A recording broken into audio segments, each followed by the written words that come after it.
Hello and welcome again. This is our third installment of looking at movies. Introduction to film classwork that I would teach for over 15 years.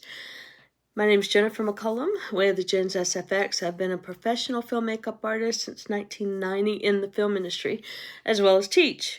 I taught intro to film and hair, makeup, and wardrobe to film students. So, for those of you who are just sitting on, Looking at Movies is a main book that I've been going through and using. Cool thing when you get this from Norton, there's a couple other things you can purchase. And this is Looking at Movies, a clip guide. So just to give you, let's go to the chapter that we're in. Whoa. Looking at Movies, Invisibility and Cinematic Language from chapter 1. And there's a clip from Fight Club that they reference, and it offers an example of creative and expressive use of fade-ins and fade-outs. So this is kind of a great extra supporting book to the Looking at Movies. There's also another cool little book out here. And this is called Writing About Movies, because with my students, a lot of times I wouldn't necessarily do a test, but I would make them do film analyses. So we'd watch a film or a commercial or part of a TV show, and we'd analyze it, and how do you write about that? How do you write about film? How do you know the language to use? This is a great book that talks about that. And here's a couple others I'm going to introduce today. I'll introduce more books later on. This is called In the Blink of an Eye, and it's perspective on film editing. Because editing is almost as important, and we'll talk about this, as the whole process. Where the editor cuts, slices, merges it together can affect how you perceive the film, the movie, and we talked about that with the previews that we mentioned last time.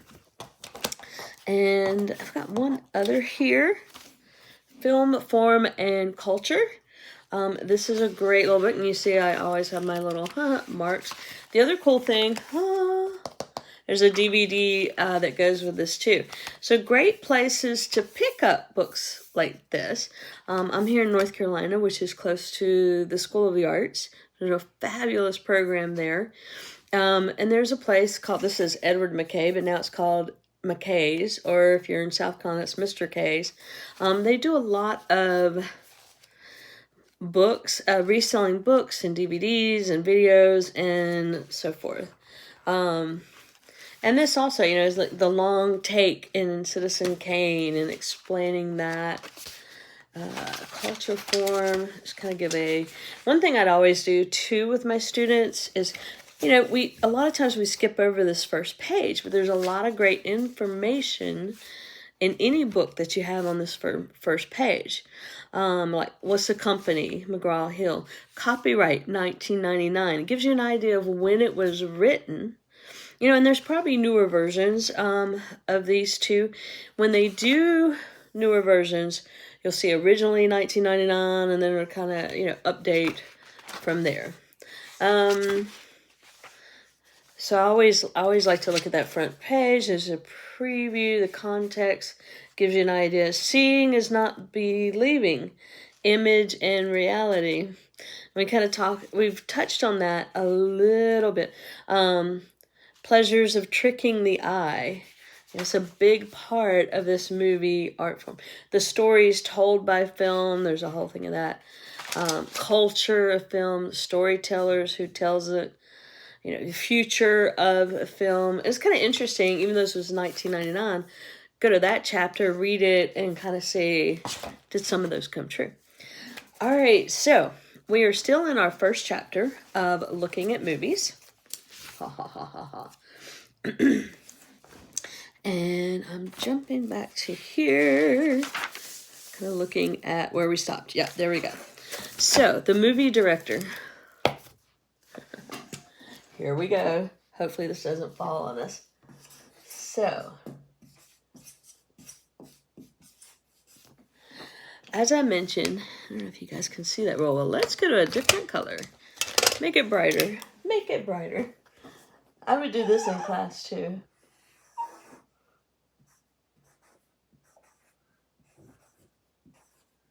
Director. All right.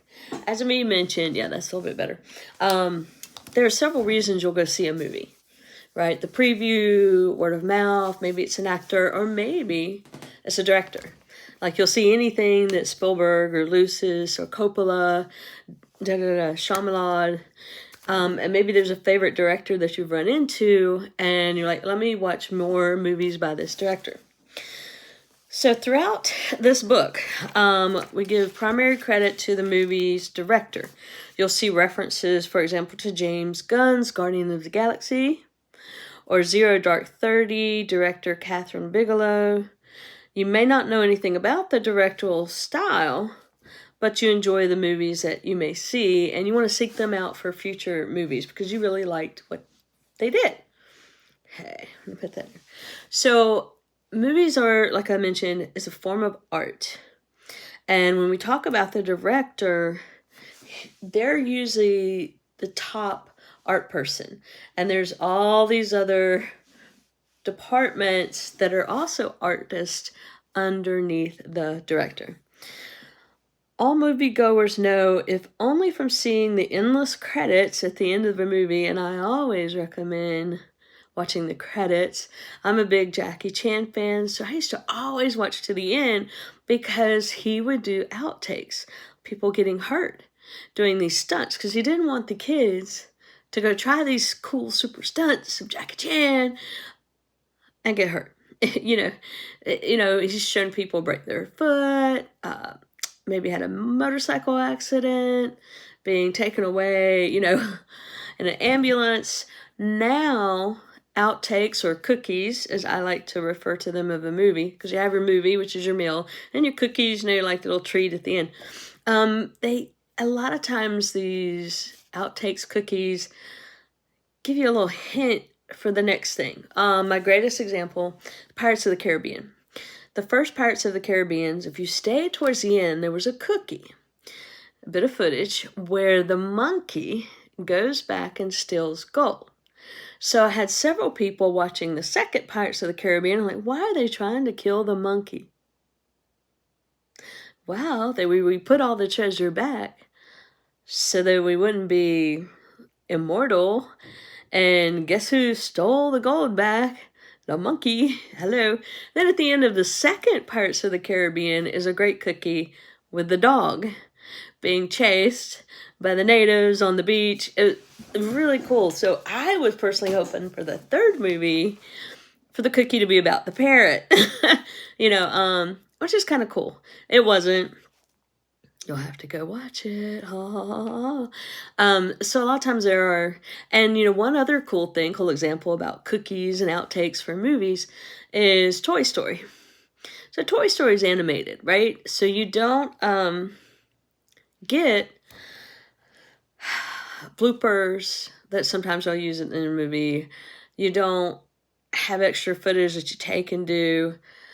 But Toy Story kind of did outtakes and bloopers, even though it's animated, from the inspiration, I guess, from them making the movie, and also as fun extra footage for you to watch. And so it's nowadays, cookies and outtakes at the end of a movie is like that. It's just, they do it on purpose. Unlike Jackie Chan, who'd have, way back in the day, have the camera still rolling and have little bits of footage where people maybe got hurt, or he's on set and he's like, look, and he pulls up his pant leg and it's a cast, but the cast is painted to match a shoe on the other foot. I mean, it's really cool. All right. Always watch the credits. Because movies do not represent the work of one person. Okay. It's a collaboration. The director's role is basically that of coordinating as the lead artist. And in certain countries, what the director says goes. He's kind of like the main power on film sets. And that used to be a long time ago. Now, sometimes certain actors might have enough power, or a group, and go, we don't like this director, and we get rid of him and get a new director. And sometimes, like there was a James Bond movie, I could really tell where they switched directors, because it was such a drastic change as to how it looked and the direction that the plot was going. And so now I'm about to write down another one here too. Cinematographer.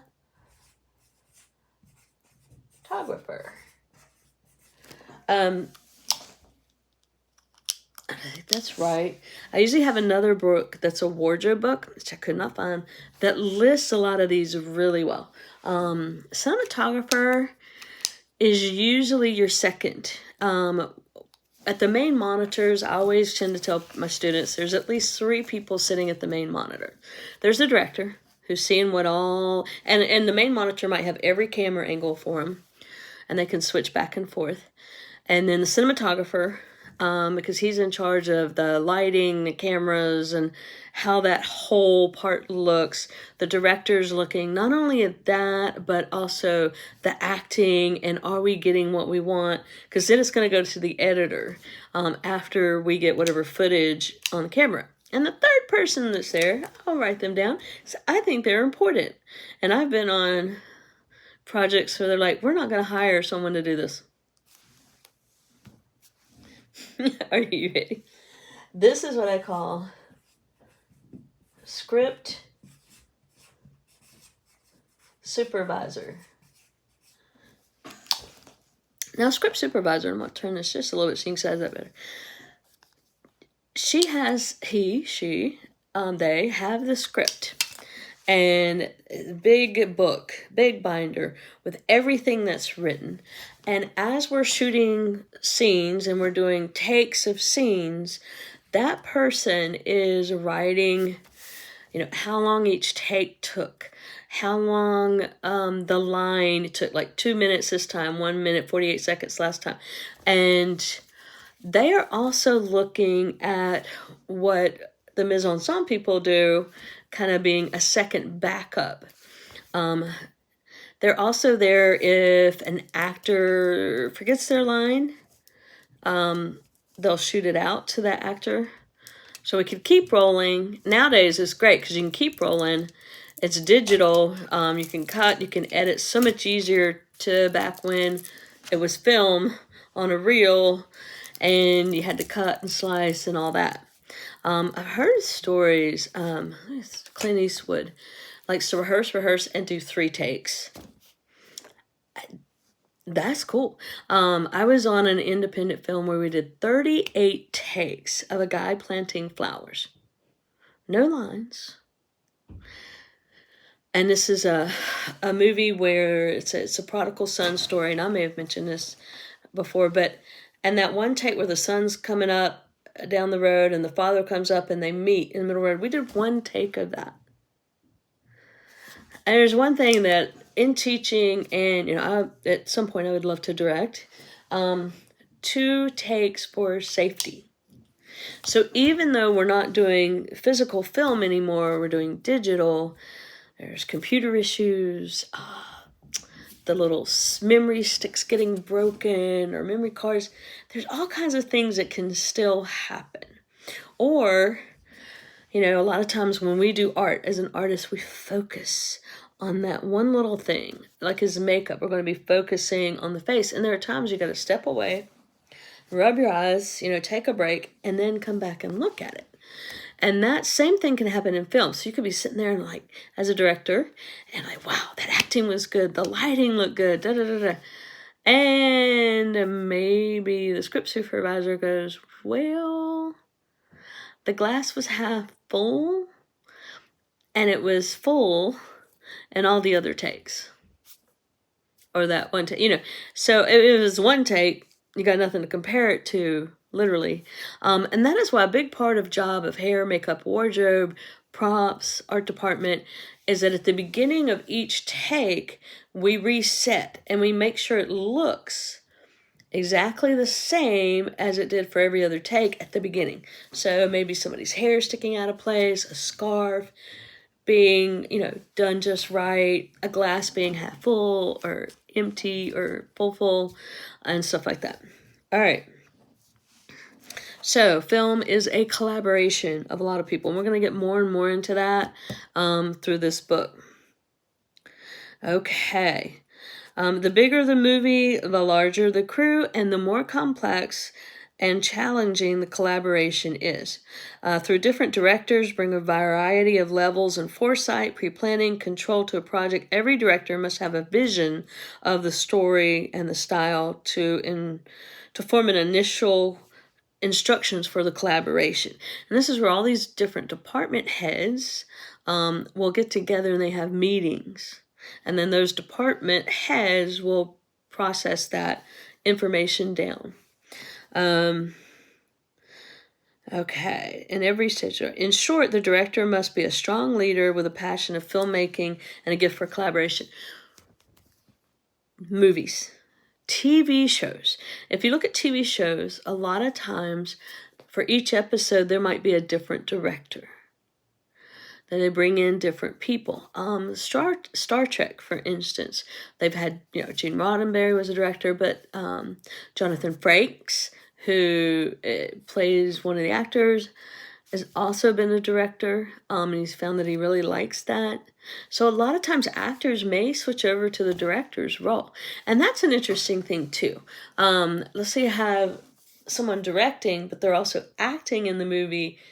You are not able to watch the scenes you're in until after the take, if you're watching that. So a lot of times you may have an assistant director or someone who has the vision that you brought in at the beginning. And then I said TV shows, there'll be different directors a lot of times for each episode. They'll be the same ones that might come back from time to time. And so that's an interesting thing to look at when you're analyzing and writing about a television show or movies or something like that. Can you notice the difference in TV episodes from one director to another? The Harry Potter movies are another good example. Each movie had a different director. And especially like when one of them came out, it was like the sixth one. I went to a theater with a bunch of friends and they started with the first one and we watched all the way through till like midnight and then watched the new one. It was a really cool experience doing that. And, they brought in food and so forth. But you could really see the difference of the look and the feel watching them back to back to back to back. So there's another, homework assignment for you. All right. The other primary collaborators on a creative team is a screenwriter. So, and then a lot of times there might be more than one screenwriter, but the screenwriters will take the book, and we got a friend, here's Christopher. The screenwriters will take a book and they will write a script, okay? And they will put the info of the book into a screenwriting form, so you can make the movie from it. And, sometimes, like I said, there'll be more than one person writing. And then you have actors. So they also collaborate. Doing a little bit of more theater acting myself. Some directors will give you some space to build your character and add a little creativity to it. I worked on Talladega Nights, and a really cool thing about that is there was a lot of improv on certain lines that the actors would say. Sorry. And they would film it, using the different lines and improv. Yes, hop on down, sweetie. There you go. Christopher just wanted to come say hey. So actors can also sometimes, if they're given the permission, have a little input, do some improv, come up with a line that's funnier than maybe even, or more serious or scary than the screenwriters did. Director of photography, another name for cinematographer, or they correlate. So the director of photography directs all the photography, the cameras, the lighting, and stuff like that. Production designer. So production designer I know, I'm like, what do we put on here? Production designer, like on the Hunger Games, I want to say that was also the head of wardrobe costumes. So, I'm going to put down, I will put it down. Y'all are getting more entertainment today. All right. In theater, you just keep going when something happens. All right, so production designer, let me add that R at the end. Forgive my spelling, because it's not about spelling. So production designer, I said Hunger Games, I want to say it was the person who was above wardrobe. So as makeup and hair, we would also listen to what they said or recommend or gave us advice on, because they are designing the look, the mise en scène of the entire production. You know, is it medieval? Is it modern day, futuristic? You know, what are we going with here? Does the Capitol have a different look than the, you know, districts? Absolutely. All right, production designer. Hopefully that helps you understand. Editor. We've kind of briefly talked about an editor. They take the footage at the end of the day, they splice it, you know, blend it together, link it together, and then they have what we call dailies that at the end of our long days, 12, 20 some hours, sometimes the directors will go look at those dailies and see what was shot. And the script supervisor may be there too for that and take notes as to what scenes we need to go back and redo. Because there are things called retakes. We could be done with the principal shooting, the main shooting of the film or the episode, and we got to do retakes. There was a movie I worked on called The Disappointments Room, and they came back for retakes. And then we had 2 days of retakes. The first day, the department heads of hair and makeup were there. Then they headed back out to LA. And then the keys, and we'll talk about that too, and break that down for you, were there the second day, but we were shooting 2 units. So guess who was on second unit? Doing hair and makeup and effects. So, yeah. Now, when you have, you know, you're a makeup artist, but you also have your cosmetology license and something like reshoots, then you sometimes do that. You can come in and work both. That's usually special permission to do something like that. All right, so department head, key, and I'm going to kind of, so the department head could also be the production designer, or the production designer could have designed the whole look of this show. Try to make this so you guys can see that, and not even be on set, but the department head working very closely with that person. And this is, like I said, hair, makeup, wardrobe / costumes, all have this kind of hierarchy. All right. Then the key is right underneath the department head and is like their assistant. So the key might be the one that hires people versus the department head, because they're busy, you know, especially if they're a production designer too, they're busy taking care of all that. The department head may also be the personal makeup artist for one of the main actors. So that person may also be the department head. I know, cat hairs. Oh, I'm not just. And then there is a lot of times what's called a third or a fourth or a fifth that's in the makeup trailer or hair trailer or the wardrobe RV truck. And then you have day players, background artist. You may even have a person who is over the background people on a set, because we doing background may be set up somewhere else, and we may even be 15-20 minutes away from where the main trailer is. Okay, it's very possible. We may even be on second unit. or 2 units are shooting at the same time. So there's definitely that communication that happens. Phones are on set, phones are on silent, so you could still text, go, we ran out of tissues. And then, of course, you're filming out in the middle of nowhere with no service. That can be an issue. All right, so production designer designs the look. Department head is usually on set, is the main person of that department. The key is like a second to them. Assistant also tends to help with hiring people. All of these people do what's called a script breakdown, and that's a chapter coming up too. Day players can also be actors, like some actors that come in, and play for a day or two versus the whole movie or the whole TV series. All right, let's see where we're at, because I want to get through this with you guys. Okay, I'm not doing too bad.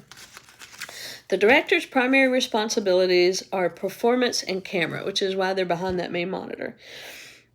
And the coordination of the two of those, and that's why he has the cinematographer and what was the other name? I should have wrote this name down.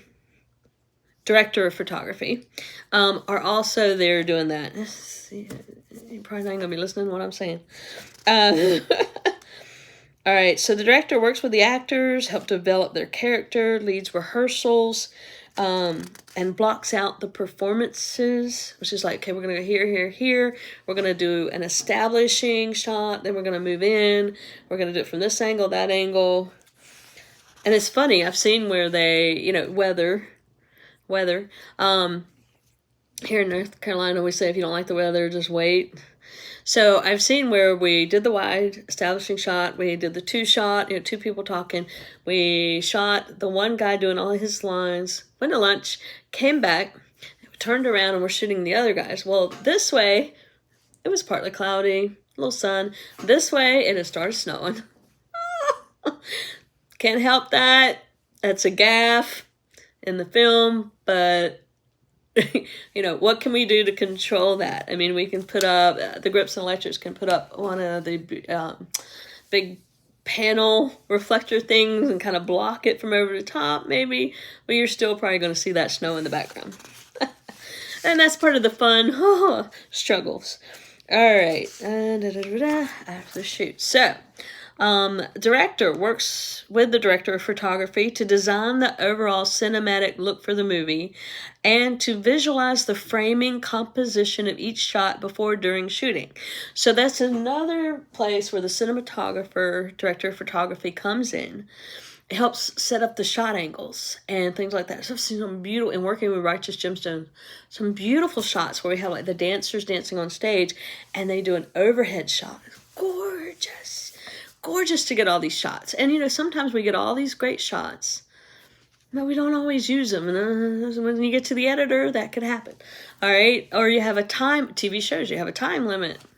And, you can only have so much footage in that specific time. Okay.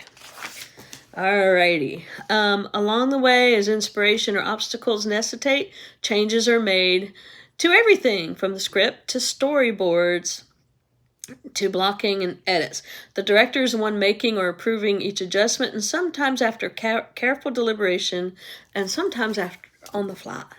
So let's say we were shooting this scene outside, and a hurricane comes up.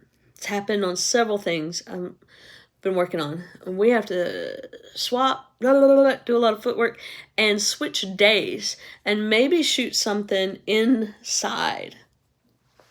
What do you think about movies, Christopher?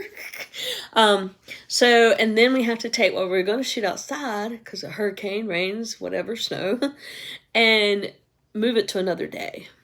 And that's a whole, and then all these people are going, da, da, da, da, da, da, da. So let's say the scene outside, we needed the day players, we needed the additional makeup artists, hair people, wardrobe people, but for the scenes inside, we don't. So you have to cancel those people or reschedule those people for the other day, and all this stuff has to be done on the fly, and that can sometimes affect what you see, how you see it, because we had to struggle. On set, the director does more than call action and cut or give direction to the actors and the cinematographer. They review the footage if necessary. Like I said, dailies. They'll sit and go look at the dailies at the end of each day, or like, oh, what we shot a day or two before, because now the editors put it together and make notes, etc., etc., etc. And sometimes, the hair, makeup, and wardrobe people, art department people will be there too. It's mainly going to be the director and the cinematographer and the script supervisor for sure, watching all those. Okay. Today's industry, a director's qualifications may vary. He or she or they may have previous directorial credits for film and television. They may also be a successful actor, and it's their first time directing, as I mentioned earlier, or be a recent graduate of a film school. But changing nature of film production and how they're made, and increasing gender and ethnicity diversity among directors makes defining that role a flexible thing. And that is a cool thing. We are seeing more female. We are seeing more African American, Hispanic directors and cinematographers and stuff like that. It's great. Some of the strongest, most powerful camera people I've seen have been girls that can pick up all that equipment and go with it. And I'm not talking skinny. One of the hardest working girls I've seen doing that. I was like, she is amazing. I was watching her. I'm like, how's she carrying all that stuff? And she's on the ball. Here, there, moving fast. All right. So that's kind of our 31 minutes for today. Director, we talked about that being the lead artist. Excuse me. Credits, not a single person, but a collaboration. And we kind of just dipped into that collaboration. And I had breaking down the departments, which I did a little bit of that for you today. All right. Any questions, leave them below. I hope you guys are enjoying these. And until next time, next back channel, I'll see you guys later.